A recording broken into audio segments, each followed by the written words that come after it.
பிரம்ம முகூர்த்த டைம்ல மட்டும்தான் விளக்கேற்றணுமா? மற்ற டைம்ல விளக்கேற்றக்கூடாதா? எல்லா டைமும் விளக்கேற்றலாம். காலையிலையும் மாலையிலையும் நம்ம எப்போதுமே விளக்கேற்றுறது ரொம்ப நல்லது.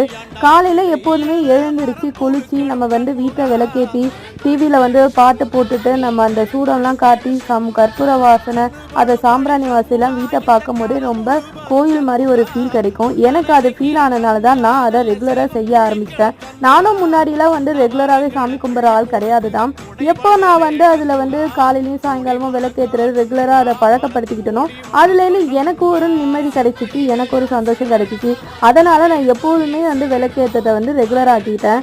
அதே போல் காலையில் பிரம்ம முகூர்த்தத்தில் மட்டும்தான் விளக்கேற்றணுமா, மற்ற டைமில் ஏற்றக்கூடாதா அப்படிங்கும்போது காலையில் பொழுது 6 மணிக்கு விடியுதுன்னா அந்த டைமில் விளக்கேற்றிட்டு சாயங்காலம் பொழுது சாயறதுக்குள்ளே விளக்கேற்றி நம்ம கடவுளை பிரார்த்திக்கலாம். இது ரொம்ப நல்ல ஒரு விஷயம். நம்ம ரெகுலராக பண்ணால் நம்ம வீட்டுக்கு நல்லதுங்கும் போது அதை செய்கிறதுல என்ன தப்பு? நெக்ஸ்ட் வீடியோவில் பார்க்கலாம்.